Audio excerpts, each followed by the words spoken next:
নমস্কার। এই নববর্ষেতে সম্পূর্ণ নিরামিষ পদ্ধতিতে ঘরে সামান্য কিছু উপকরণ দিয়ে তৈরি করে ফেলুন আলু পনিরের তরকারি। এই আলু পনিরের রেসিপিটি তৈরি করতে আমি 200 গ্রাম পনির নিয়েছিলাম। পনিরগুলোকে টুকরো টুকরো করে কেটে নিয়েছিলাম। আর একটি বড় সাইজের আলু নিয়েছিলাম, সেই আলুটিকেও ছোকলা ছাড়িয়ে ডুমো ডুমো করে কেটে নিয়েছিলাম। এবার গ্যাসের ওভেনেতে প্রেশার কুকার বসিয়ে তার মধ্যে কেটে রাখা আলুগুলোকে দিয়ে একটা সিটি দিয়ে হাফ সেদ্ধ করে নিয়েছিলাম। বাটা মশলার জন্য নিয়েছিলাম সামান্য পরিমাণে আদা, 4টে কাঁচা লঙ্কা, 1 টিস্পুন গোটা জিরে, 1 টিস্পুন গোটা মৌরি, 1 টিস্পুন গোটা ধনে ও 1 টিস্পুন পোস্ত। গোটা গরম মশলা নিয়েছিলাম, তার সঙ্গে 6 রকমের নিয়েছিলাম দারুচিনির কাঠ 2টো, 3টে ছোট এলাচ, একটা বড় এলাচ, 4টে লবঙ্গ, 4-5টা গোলমরিচ ও জয়িত্রী নিয়েছিলাম সামান্য পরিমাণে। সঙ্গে ছিল স্টার অ্যানিসের একটি পাপড়ি।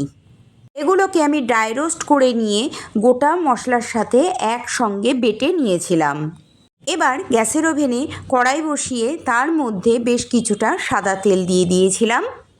এবার সেদ্ধ করে রাখা আলুগুলো তেল গরম হলে ওর মধ্যে দিয়ে হালকা করে ভেজে তুলে নিয়েছিলাম। ওই তেলের মধ্যেই আমি দিয়ে দিয়েছিলাম কেটে রাখা পনিরের টুকরোগুলোকেও হালকাভাবে নেড়ে চেড়ে ভেজে তুলে নিয়েছিলাম।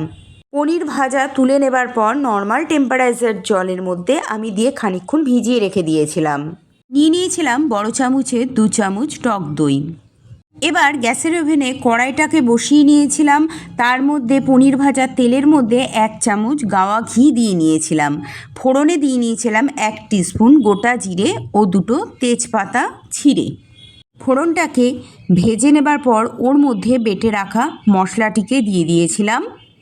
খুন্তি দিয়ে তেলের মধ্যে মশলাটিকে নেড়ে চেড়ে নেবার পর এখানে 1 টিস্পুন হলুদ গুঁড়ো, 1 টিস্পুন লবণ দিয়ে ভাজা আলুগুলোকে ওর ভেতরে দিয়ে দিয়েছিলাম। মশলার সাথে ভাজা আলুগুলোকে দিয়ে ভালো করে কষিয়ে নেবার পর এর ভেতরে এবার দিয়ে দিয়েছিলাম সামান্য পরিমাণে কাশ্মীরি ঝালের গুঁড়ো। কাশ্মীরি ঝালের গুঁড়ো দেবার পর দিয়ে দিয়েছিলাম হাফ টিস্পুন চিনি। সব কিছু একসঙ্গে নেড়ে চেড়ে কষে নেবার পর এর মধ্যে এবার দিয়ে দিয়েছিলাম মশলা ধোয়া জলটাকে। মশলা ধোয়া জলটিকে দিয়ে ভাজা আলুর সঙ্গে মিশিয়ে নিয়ে আমি ফুটতে দিয়েছিলাম। খানিকক্ষণ ফুটিয়ে নেবার পর আমি এবার এর ভেতরে সেই দইটাকে দেব বলে দইটাকে ভালো করে ফেটিয়ে নিয়েছিলাম। দইটাকে একদম সব শেষে দিতে হবে, নইলে আগে দিলে ছানা কাটা মতন হয়ে যাবে। এবার এর ভেতরে আমি দিয়ে দিয়েছিলাম ভেজে রাখা পনিরগুলোকে। পনিরের সাথে ঝোলটাকে মিশিয়ে নিয়েছিলাম। এরপর এর মধ্যে সেই ফেটিয়ে রাখা দইটাকে দিয়ে দিয়েছিলাম। এই ঝোলটির মধ্যে দইটা দিয়ে দেবার পর দইয়ের বাটিটাতে সামান্য পরিমাণে জল দিয়ে ধুয়ে আবার আমি সেই জলটা এই ঝোলের মধ্যে মিশিয়ে দিয়েছিলাম। এরপর সব কিছু মিশিয়ে নেবার পর আমি মিনিট 10 মতন ফুটিয়ে নিয়েছিলাম। ফুটিয়ে নিয়ে যখন এর গ্রেভি শুকিয়ে গাঢ় হয়ে এসেছিলো তখন আমি এই আলু পনিরের তরকারিটিকে নামিয়ে নিয়েছিলাম। তৈরি হয়ে গেল আমার সম্পূর্ণ নিরামিষ পদ্ধতিতে আলু পনিরের তরকারি।